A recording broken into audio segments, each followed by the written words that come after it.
courtyard of a crooked person. Similarly, Krishna's transcendental mercy is never denied to anyone who has rendered service unto him, whether through lust, anger, fear, or pure love.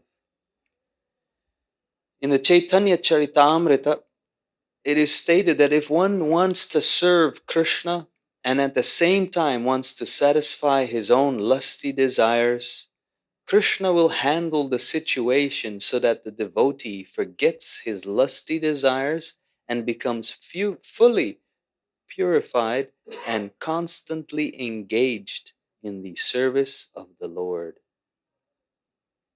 To fulfill his promise, Krishna, along with Uddhava, went to the house of Kubja, who was very eager to get Krishna for the satisfaction of her lusty desires. When Krishna reached her house, he saw that it was completely decorated in a way to excite the lusty desires of a man. This suggests that there were many nude pictures, on top of which were canopies and flags embroidered with pearl necklaces, along with comfortable beds and cushioned chairs. The rooms were provided with flower garlands and were nicely scented with incense and sprinkled with scented water, and the rooms were illuminated by nice lamps.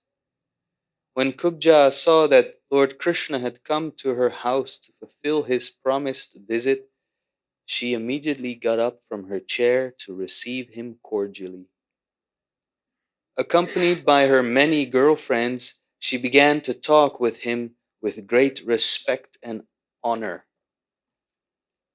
After offering him a nice place to sit, she worshipped Lord Krishna in a manner just suitable for her position. Uddhava was similarly received by Kubja and her girlfriends, but he did not want to sit on an equal level with Krishna, and thus he simply sat down on the floor. As one usually does in such situations, Krishna entered the bedroom of Kubja without wasting time. In the meantime, Kubja took her bath and smeared her body with sandalwood pulp. She dressed herself with nice garments, valuable jewelry, ornaments, and flower garlands. After chewing betel nut and other intoxicating eatables and spraying herself with scents, she appeared before Krishna.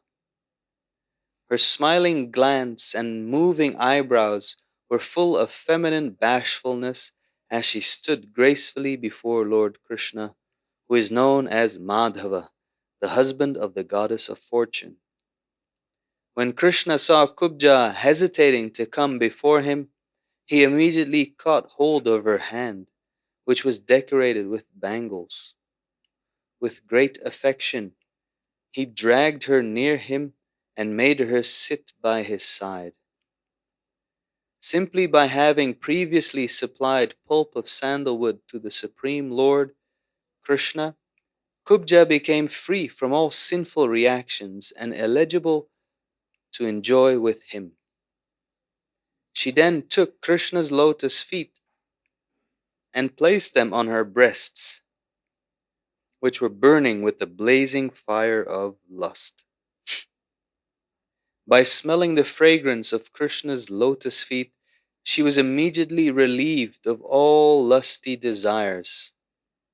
She was thus allowed to embrace Krishna with her arms and mitigate her long cherished desire to have him as a visitor in her house.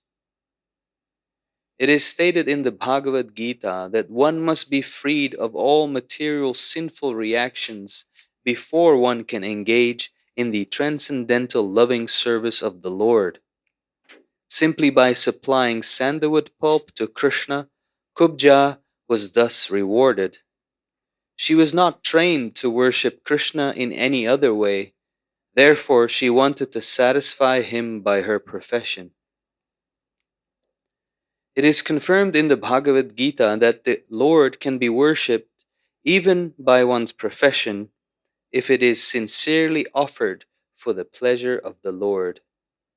Kubja told Krishna, "My dear friend, kindly remain with me at least for a few days and enjoy with me. My dear lotus-eyed friend, I cannot leave you immediately. Please grant my request." As stated in the Vedic versions, the Supreme Personality of Godhead has multipotencies. According to expert opinion, Kubja represents the Bhu Shakti potency of Krishna, just as Srimati Radharani represents his Chit Shakti potency. Although Kubja requested Krishna to remain with her for some days, Krishna politely impressed upon her that it was not possible for him to stay. Krishna visits this material world occasionally, whereas his connection with the spiritual world is eternal. Krishna is always present either in the Vaikuntha planets or in Goloka Vrindavan planet, or in the Goloka Vrindavan planet. The technical term of his presence in the spiritual world is Aprakat Leela. After satisfying Kubja with sweet words, Krishna returned home with Uddhava. There is a warning in Srimad Bhagavatam that Krishna is not very easily worshipped, for he is the Supreme Personality of Godhead, the chief among the Vishnu Tattvas. To worship Krishna or have association with him is not very easy. Specifically, there is a warning for devotees attracted to Krishna through conjugal love. It is not good for them to desire sense gratification by direct association with Krishna. Actually, the activities of sense gratification are material. In the spiritual world, there are symptoms like kissing and embracing, but there is no sense gratificatory process as it exists in the material world.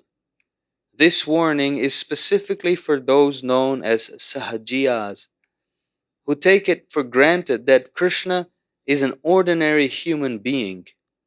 They desire to enjoy sex life with him in a perverted way. In a spiritual relationship, sense gratification is most insignificant. Anyone who desires a relationship of perverted sense gratification with Krishna must be considered less intelligent. His mentality requires to be reformed.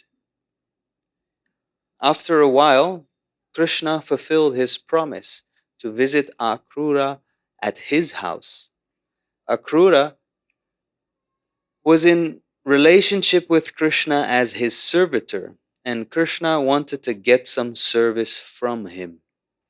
He went there accompanied by Lord Balaram and Uddhava. When Krishna, Balaram, and Uddhava approached the house of Akrura, Akrura came forward, embraced Uddhava, and offered respectful obeisances, bowing down before Lord Krishna and Balarama. Krishna, Balaram, and Uddhava offered him obeisances in return and were offered appropriate sitting places. He washed their feet and sprinkled the water on his head. All three of them were very satisfied by Akrura's behavior. Akrura then bowed down before Krishna, putting his head on the ground.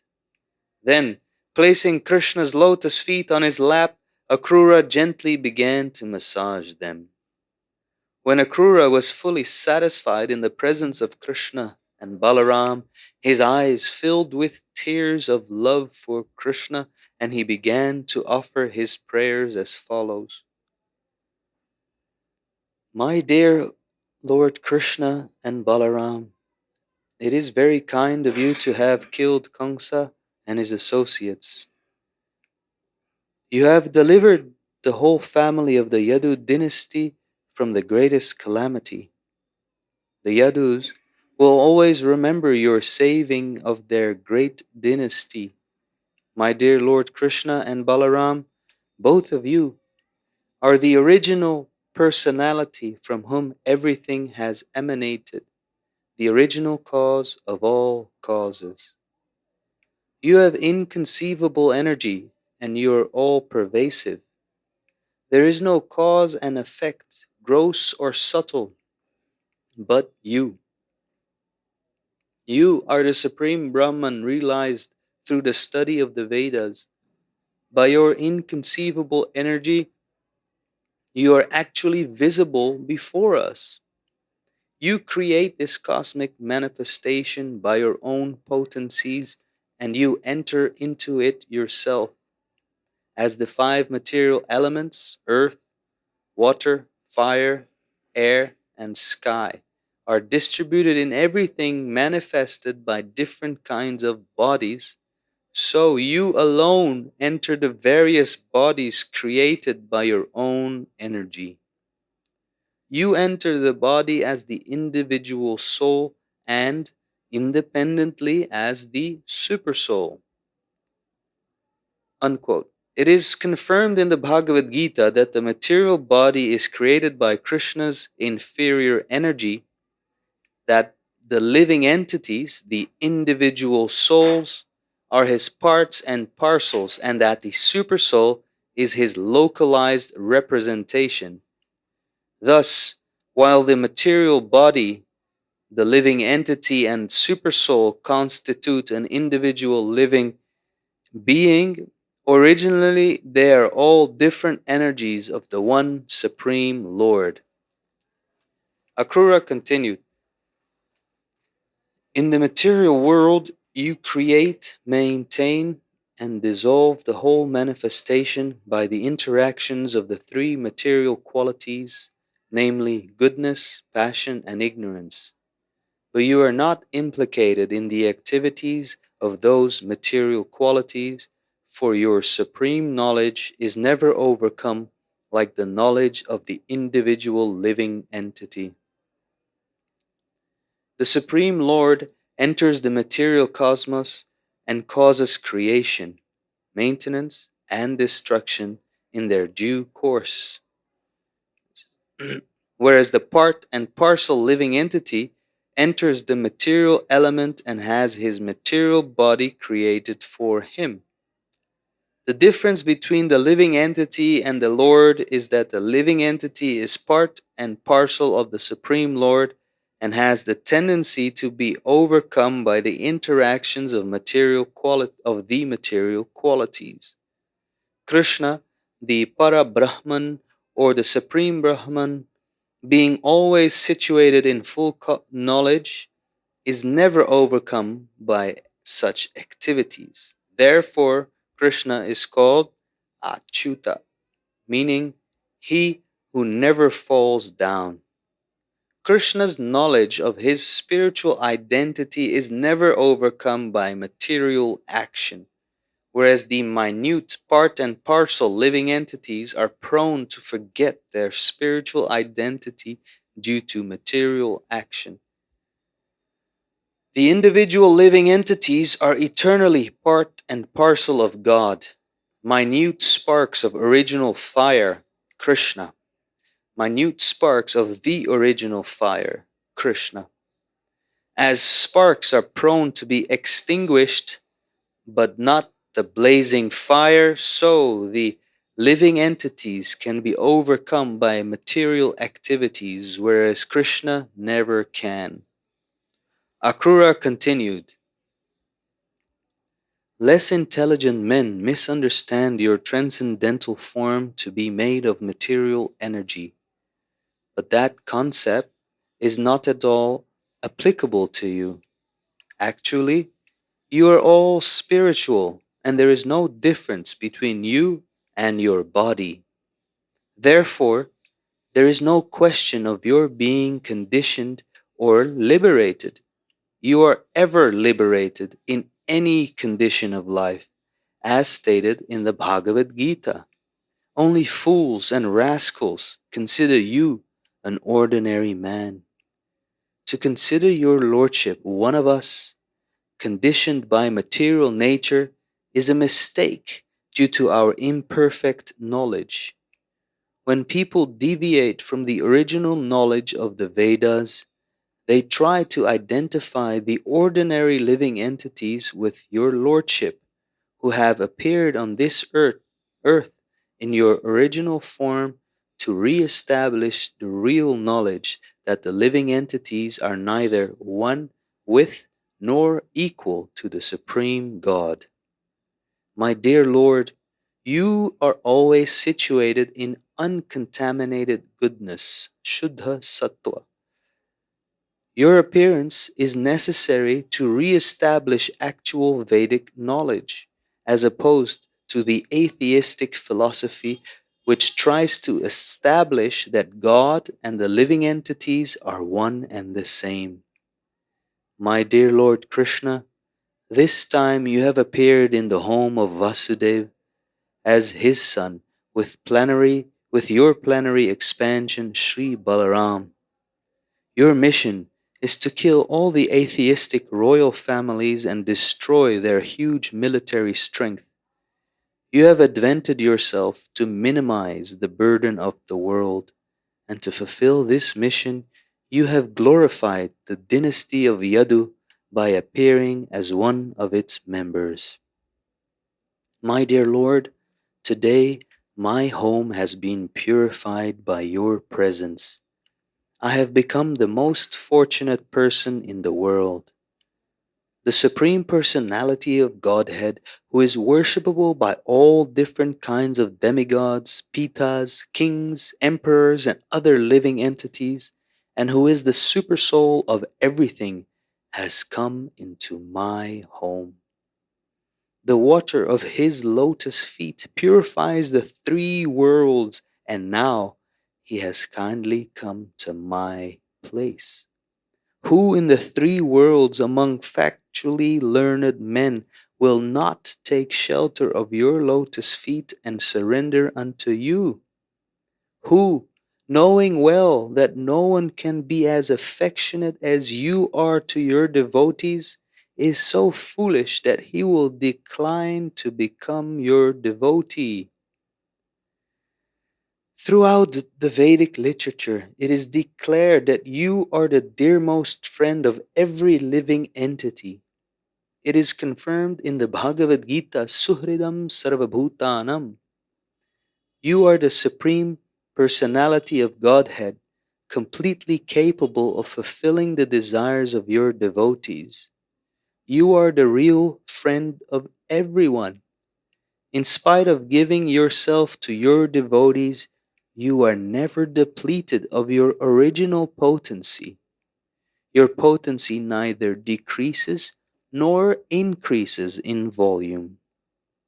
My dear Lord, it is very difficult for even great mystic yogis and demigods to ascertain your movements or approach you. Yet, out of your causeless mercy, you have kindly consented to come to my home. This is the most auspicious moment in the journey of my material existence. By your grace only, I can now understand that my home, my wife, my children, and my worldly possessions are all bonds to material existence. Please cut, cut the knot and save me from this entanglement of false society, friendship, and love. Lord Sri Krishna was very much pleased by Akrura's offering of prayers. With his smile captivating Akrura more and more, the Lord replied to his submissive devotional statements with the following sweet words. My dear Akrura, in spite of your submissiveness, I consider you my superior on the level with my father and teacher and most well-wishing friend. You are therefore to be worshipped by me, and since you are my uncle, I am always to be protected by you. I desire you to maintain me, for I am one of your own children. Apart from this filial relationship, an exalted devotee like you is always to be worshipped by everyone. Anyone who desires good fortune must offer his respectful obeisances unto personalities like you, who are greater than the demigods. People worship the demigods when in need of some sense gratification, and the demigods offer benedictions to their devotees after being worshipped. But a devotee like you, Akrura, is always ready to offer people the greatest benediction. A saintly person or devotee is free to offer benedictions to everyone, whereas the demigods can offer benedictions only after being worshipped. One can take advantage of a place of pilgrimage only after going there and worshipping a particular demigod. Worshipping a particular demigod involves and worshipping a particular demigod involves waiting a long time for the fulfillment of one's desire.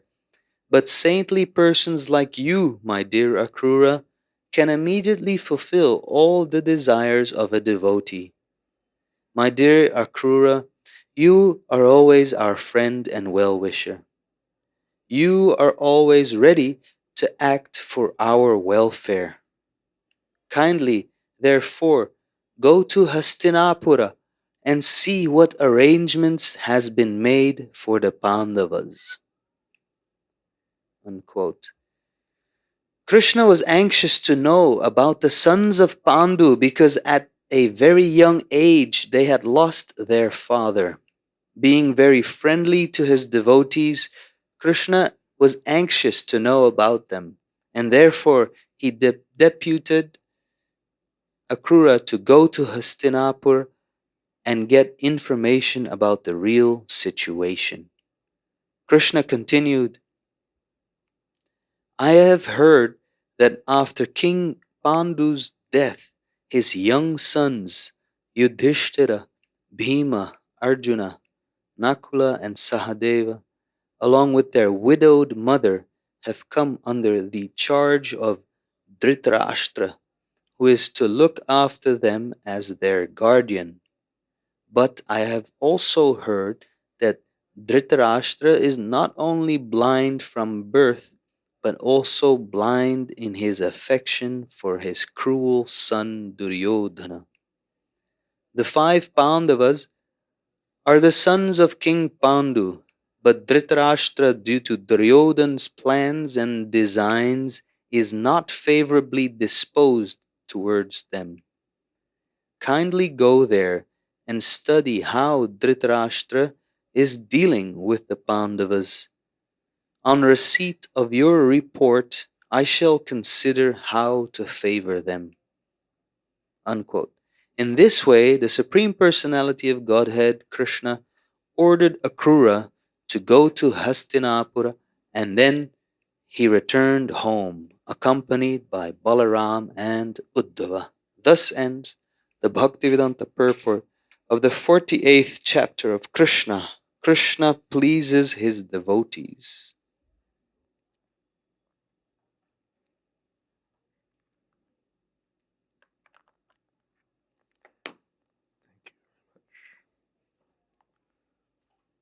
Om Jnanatimirandhasya Gyananjana Shalakaya Chakshurmilitam Jena Tasmai Shri Gurave Namaha Shri Chaitanya Manobhistam Sthapitam Jena Bhutale Swayam Rupakadamahyam Tadhati Shapadantikam Vandeham Shri Guru Shri Jatapadakamalam Shri Gurun Vaishnavamscha Shri Rupam Sagrajatam Sahagana Raganathan Vitam Stam Sajivam Sadvaitam Savadhutam Parijana Sahitam Krishna Chaitanya Devam Shri Radha Krishna Padan Sahagana Lolita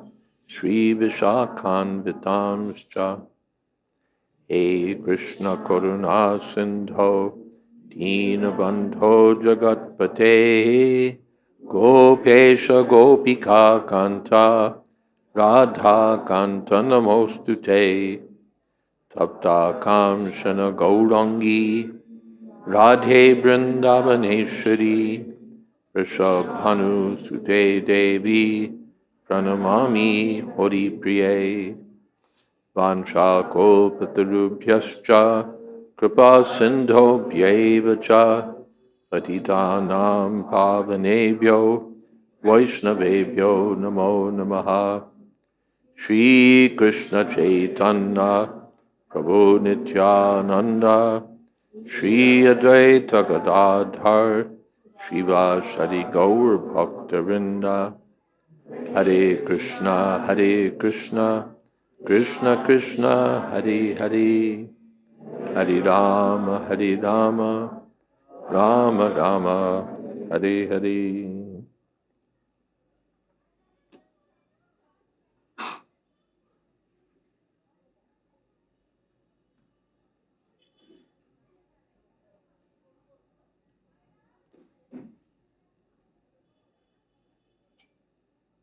So Krishna heard from Uddhava about his delivery of the message to the gopis and the inhabitants of Vrindavan.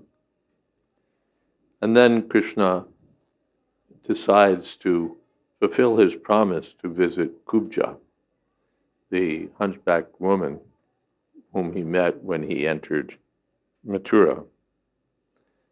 In the Bhagavad Gita, Yayatamam prapadyante tam stataiva bhajamyaham.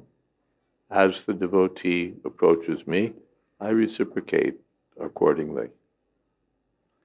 And elsewhere, Yata pravitir bhutanam yena sarvamidam tatam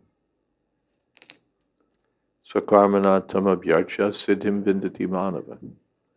By worshipping the Supreme Personality of Godhead through one's occupation, one can become perfect. Anyone can become perfect by serving the Lord according to one's occupation. So this Kubja, it seems, had adopted the occupation of a society girl, and Krishna went to her house just to fulfill his promise. He went with Uddhava, the acharyas say just to escape censure, because Uddhava was known to be a strict follower of Vedic principles.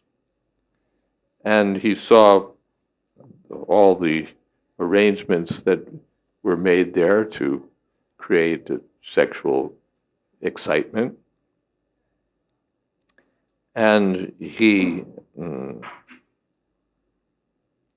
quickly took her by the hand, and one thing after another.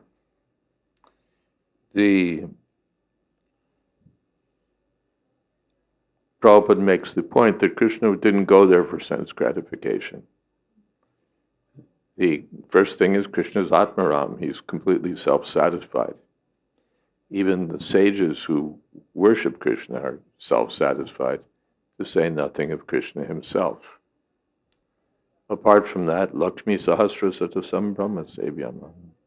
He's worshipped by thousands of goddesses of fortune with great love and attention. So Krishna has no need to seek enjoyment by going to the house of a society girl, and therefore he went for her benefit.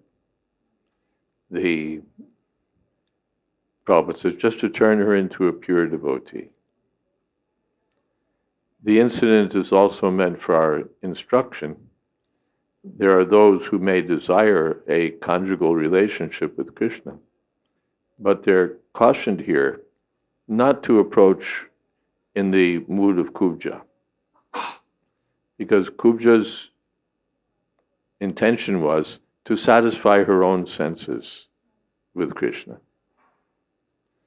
The Rajabadhu, the gopis, have no such desire. Their only desire is to satisfy Krishna's senses. Rishikena Rishikesha Sevanam. This is bhakti. But Kubja had some desire to satisfy her senses. Krishna's senses had already been satisfied. She'd offered him sandalwood pulp at Mathura. Enough. He was satisfied. But now to turn for her benefit, he went there.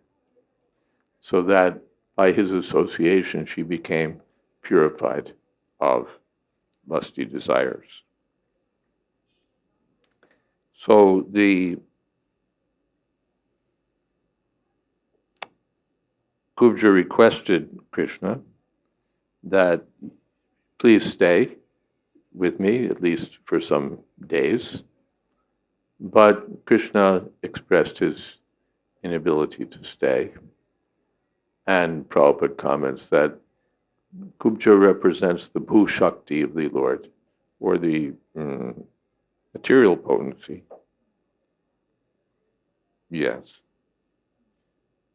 And therefore, Krishna doesn't stay. He only occasionally visits the material world, although in the spiritual world he stays permanently. So Krishna, with some sweet words, took his leave and left along with Uddhava.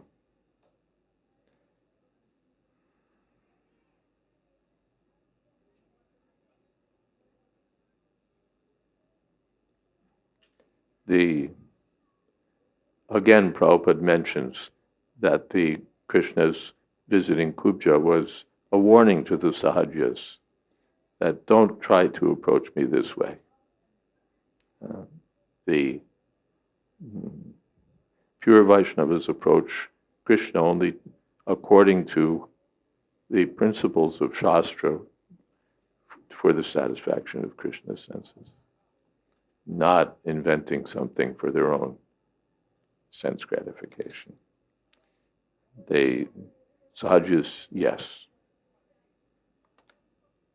So then Krishna fulfilled his next promise. He'd promised Kubja, I'll visit your house. He'd promised Akrura also, on entering Mathura, I'll visit your house. Akrura had said, please come and stay with me for some days. Krishna said, I'll come after some time. Akrura was a little disappointed, but now Krishna's making good on his promise. So Krishna and Balaram went there with Uddhava and were nicely received, seated, and Akrura began to massage Krishna's lotus feet. And Akrura offered the Lord prayers.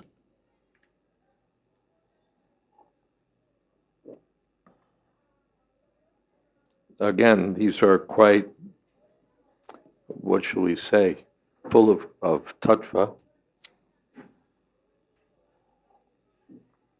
full of philosophical truth about the Supreme Personality of Godhead.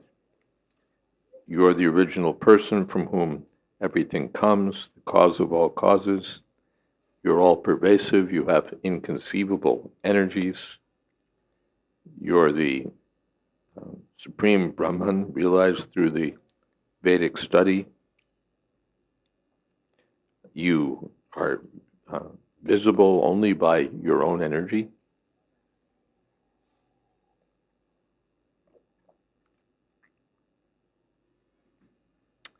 As the material elements enter the body of every living being, you also enter everyone as the super soul and as the soul. The soul is also non-different from Krishna although it's a tiny part of Krishna.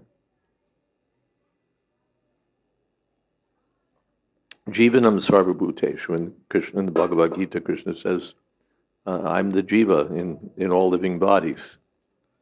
So the jiva is also a manifestation of Krishna,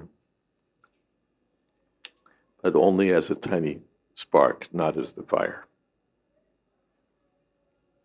You create, maintain, and dissolve the whole material world, but you're not implicated in those activities.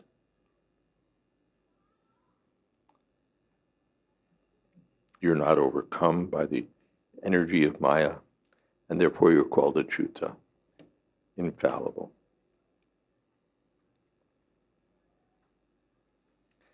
The less intelligent think of your body as material, but there's no difference between your body and yourself.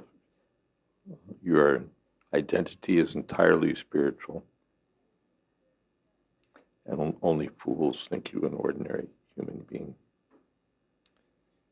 You come to reestablish Vedic knowledge, and now you've appeared in the home of Vasudeva, along with your plenary expansion, Lord Balaram, Paratranaya Sadhunam, Vinashaya Jadushkritam.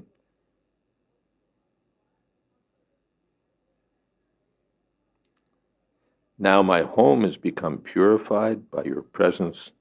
I've become the most fortunate person in the world.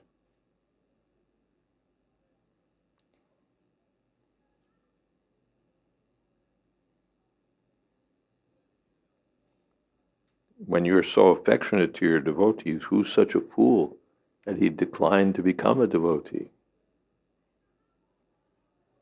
You're the real friend of everyone, and your potency neither increases nor decreases. Even the great mystic yogis and demigods can't approach you, but you've kindly consented to come to my home. And this is the most auspicious moment in the journey of my material existence. Imagine Krishna, the personality of Godhead, has come to his home. I now understand that my home, my wife, my children, and my worldly possessions are all bonds to material existence. Please cut the knot and save me. But this is also Vedic truth, repeated again and again. For some time, one may enter family life and be engaged in the prescribed duties of a householder. But one should know that ultimately, attachment to wife, children, home, and so on is the attachment of Maya. So the saints visit the homes of householders ultimately to free them from these misconceptions. But here, the Supreme Personality of Godhead himself has personally come. So Lord Krishna was very pleased by the prayers of Uddhava, and he accepted them and honored Akrura. You're my superior because you're my uncle, and because you're an exalted devotee. Anyone who wants his own good fortune should worship a devotee like you. The demigods only offer some temporary benefit, but you are able to offer the greatest benediction.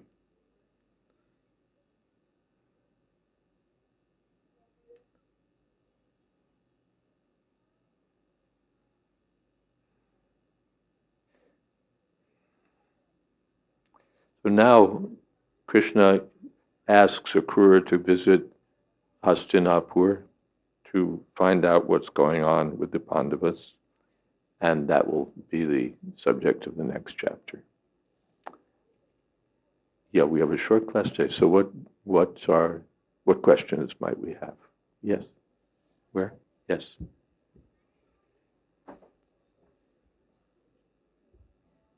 Hare Krishna. Hare Krishna. You thank you for the thank you Maharaj for being here. Thank you Maharaj for being here. I have a question. Sorry, I'm nervous. You talked in the purport. It talked a lot about the sahajas, and Prabhupada often warns us about the dangers of sahaja, especially with the conjugal rasa. In a few different parts of the Bhagavatam, it said that it says one can approach Krishna through lust, anger, fear, or pure love. Any way, just attach yourself to Krishna. And later, Prabhupada explains that Krishna will deal with those lusty desires. It's also said at the end of the Ras Leela that you should hear about the pastimes of the gopis in order to become purified, and a few other places. So I'm wondering how it seems that Shukadeva Goswami is saying, whatever you do, just think about Krishna. Even if you're envious of him, like Kamsa, you want to kill him, or if you want to enjoy him, like Kubja, just engage your mind in Krishna. But then Prabhupada said, in a few different ways, Shukadeva says that, but Prabhupada says, be very careful about the conjugal rasa. And Rupa Goswami says, we don't want to become envious like Kamsa. Yeah, one thing is, the sahajas, prakriti sahajas is the technical term, materialistic devotees who take everything as in an easygoing fashion. One thing is that they're generally not unmixed in their attraction to Krishna. They're attracted to Krishna, they want to be in a conjugal relationship, but then what do? Because their hearts are not purified, they enact their, what shall we say, their desires on the material platform. So they imagine themselves to be like Krishna, and then they find a Radha, or a few of them. They find their own gopis, and they play with some concocted philosophy. Or they imagine that they're able to connect with Krishna very easily without following regulative principles. They can smoke, they can drink, they can associate with women, they can do anything. And still they can attain the personal association of Krishna, and they broadcast their good fortune and being mad after Krishna at the same time that they can't give up smoking, to say nothing of giving up illicit sex. So this is called avidhi purvakam, against the rules. You'll get something. Prabhupada gives the example: you put a pot on the stove, it'll boil, but you put the pot way up here. So there, in one sense, probably in one purport, only one, in Chaitanya Charitamrita, Prabhupada says it's like a future hope for them, because they're attracted to Krishna at least. Something is there. But they're so far away, and their method is so off course, and they're not properly guided. To attain perfection in any relationship with Krishna, one should be properly guided. Advidhi pranipatena pariprashnena said. They're not properly guided. They're guided by someone else who's misguided, or they're not guided at all. And so they misunderstand who Krishna is, who they are, what the relationship is between themselves and Krishna. And so they mix the highest thing in the spiritual world with the lowest thing in the material world. So progress will be very difficult. It's their good fortune that they're attracted to Krishna. Kubja was single-mindedly attracted to Krishna. And they're not single-mindedly attracted to Krishna. So, for so many reasons, and it becomes a big subject matter, the path of the Prakriti Sahajas is condemned. Even to approach Krishna out of anger is praised, but not for the devotees. Not for the devotees. It was fortunate for Kamsa that he, after all, he had a relationship with Krishna. But it was inimical. And therefore it didn't count as devotional service. Devotional service is anukulyena Kṛṣṇa, performed favorably. And Kamsa was approaching Krishna unfavorably. Even approaching unfavorably, he got tremendous benefit. But the recommendation is manmana bhavamad bhakta. You become my devotee, not my enemy. So the recommendation is that you follow the path of the acharyas, Rupa Goswami, Sanatana Goswami, Raghunath Das Goswami. Then you can genuinely attain a relationship with Krishna in the mature stage. Otherwise, by inventing some process or by imagination, the result will not be achieved. And instead, one gets involved in material entanglement.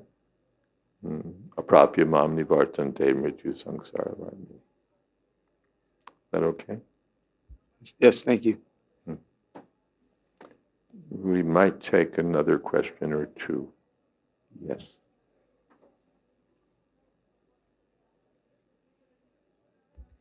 I have two, but maybe I should choose. Okay. Often we hear when we speak about Govardhan Hill that When we speak about Govardhan Hill, Govardhan they Hill, say, can Krishna this create? is on the subject. It's on. It's. I'm getting. Yeah. That can Krishna create something, a mountain that he cannot lift? And then they say yes, he can, and then he increases his strength and he can lift it. But here it is said that his potency never increases nor decreases. Yeah, I noticed that also. Never increases or decreases. That's a general truth. Krishna is absolute, and therefore he's abhikarya, unchanging. He's unchanging. But elsewhere we read in Chaitanya Charitamrita, it's always dynamically increasing. In relationship with his pleasure potency, he and his energy are always increasing. So one is the general understanding and one is the more specific understanding or more detailed understanding. We get a model of a cell. It's got a wall and it's got a nucleus and it's got protoplasm inside, and that's kind of it. But then if you really get into the cell, you find out that there's a lot more to it. So there's a beginning understanding and a more advanced understanding.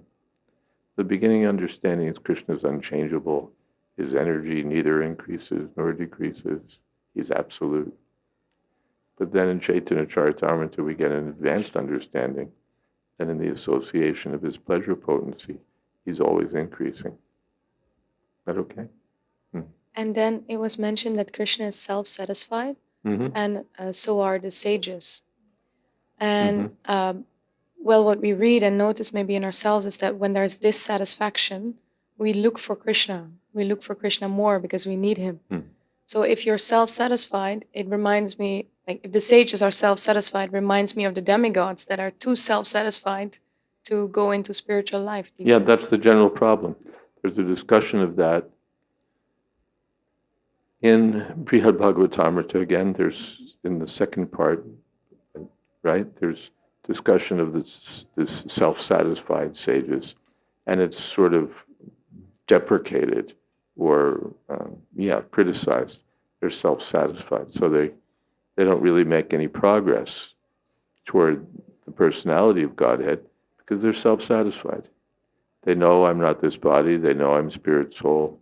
They know they have no material attraction. They're beyond all of these things. So they're self-satisfied, which amounts to complacent. In the Bhagavad Gita, what is that? In the mode of goodness?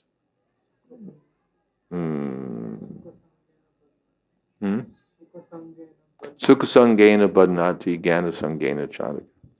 That one becomes conditioned to the sense of happiness, sukha sangena badnati, and jnana sangena, and knowledge.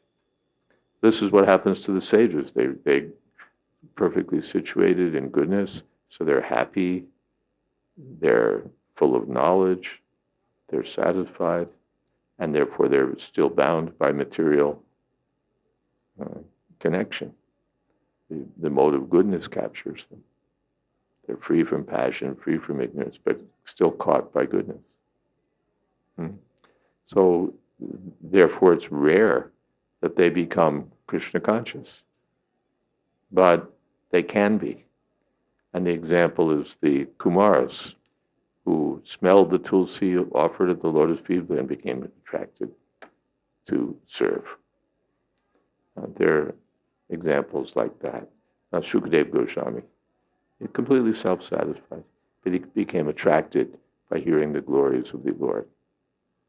Therefore, Atmaramas Chamuniya, even the Atmaramas, self-satisfied sages, can be attracted to Krishna, itamputa gunahari, because of his transcendental qualities. Is that okay? But then self-satisfaction, would that be a result of Krishna consciousness? No. Their self-satisfaction is a result of spiritual realization. They're sages. Brahmabhuta prasanadna. Nashochati nakangshati. They're self-realized, so they have no material desires. They have nothing to lament over. Samasarveshu bhuteshu. For them, everything's the same. Yeah, I meant if But we are, madbhaktim labate param. They become attracted to Krishna. if we become Krishna conscious, then we are self-satisfied. More than or no? self-satisfied. Oh. But that means like self, so automatically included in the package. But the sages tend to be inactive, self-satisfied. The devotees, once vayam tu nava tripyama, uttama shloka, we're never satisfied. We want to go on hearing and chanting about Krishna. We want to go on serving Krishna. So it's not the self-satisfaction of the sages. It's beyond that.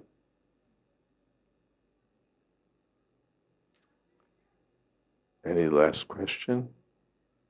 Yes, Rukmini? Maharaj, I was wondering that in Vedic culture, is it considered sinful to visit the society girls for a shakshya? Yeah. It is against our 4 regulative principles, in case anyone was wondering.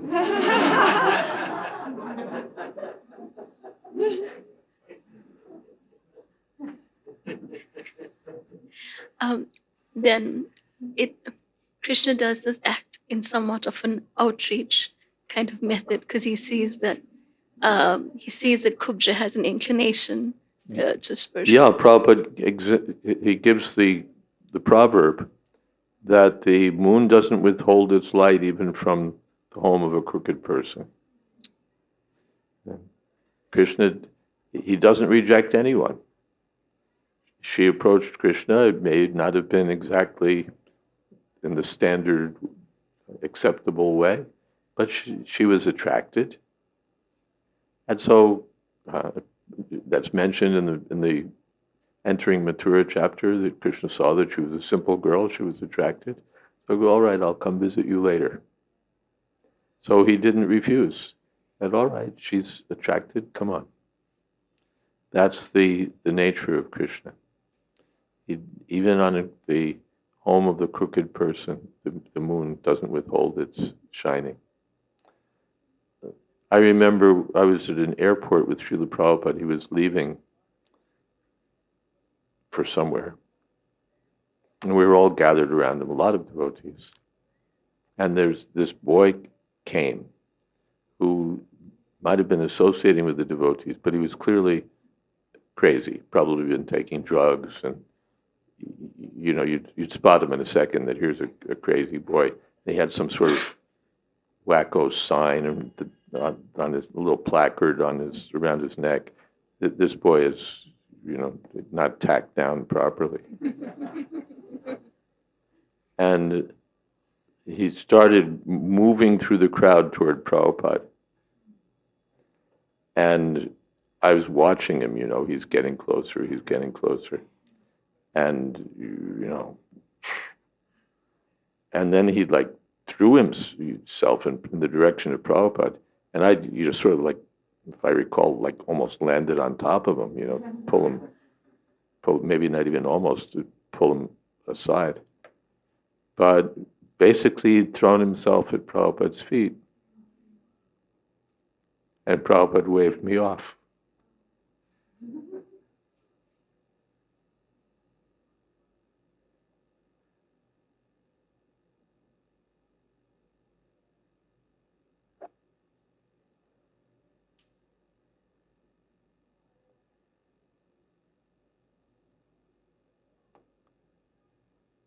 Srila Prabhupada ki jai. Okay. And who would like to lead kirtan this evening? We'll go a little more over time. Right? We've gone this far. If my disciple can go over time, I can go over time.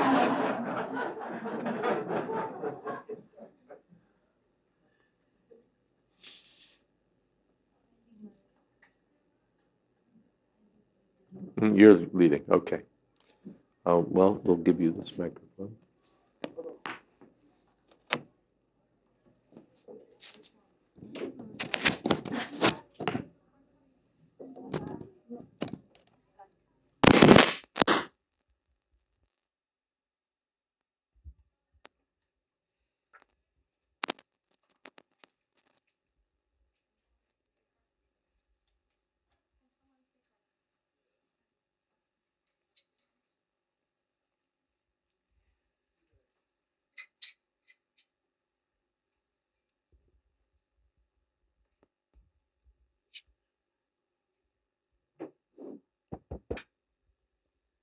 Hare Krishna, Krishna Krishna, Hare Hare, Hare Rama,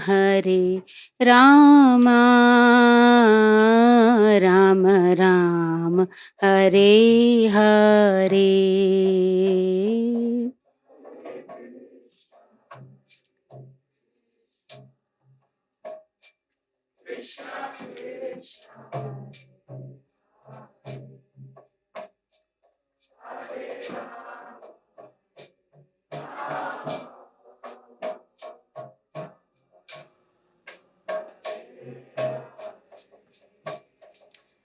Hare Krishna, Krishna Krishna, Hare Hare,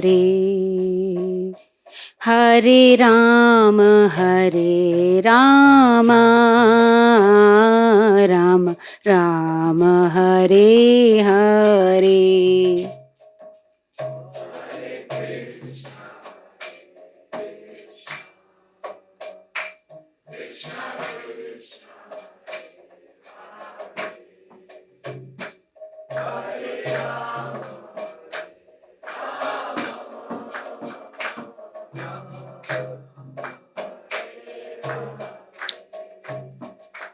Hare Krishna, Krishna Krishna, Hare Hare,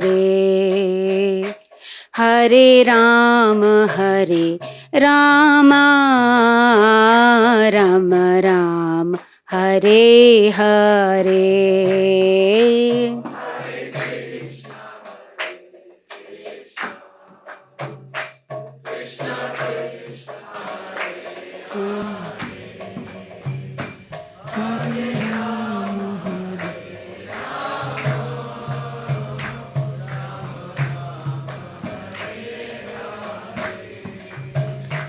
Hare Krishna, Hare Krishna, Krishna Krishna, Hare Hare, Hare Rama, Hare Rama, Rama Rama, Hare Hare.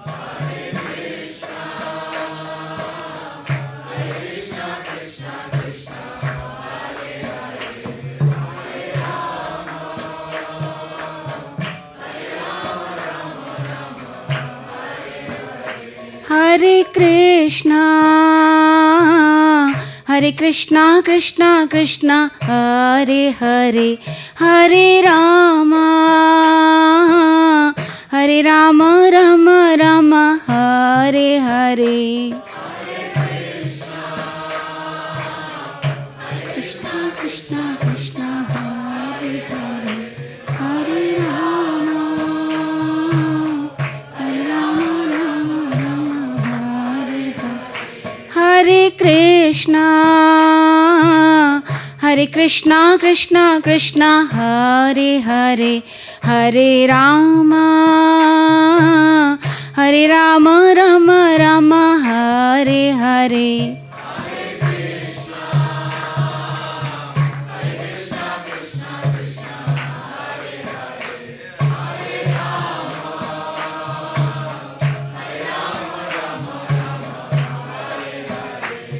Hare Krishna, Hare Krishna, Krishna Krishna, Hare Hare, Hare Rama, Hare Rama, Rama Rama, Hare Hare.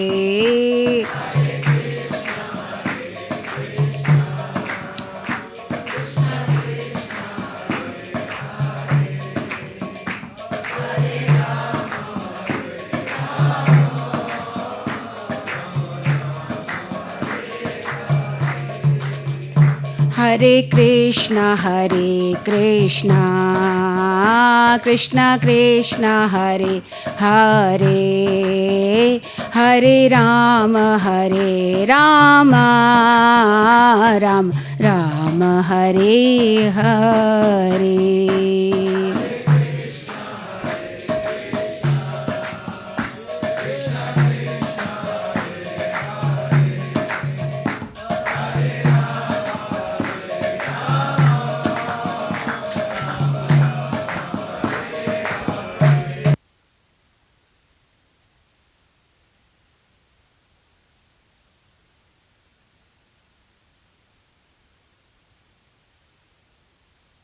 Sri Bhakti Vedanta Swami Maharaj Prabhupada ki jai.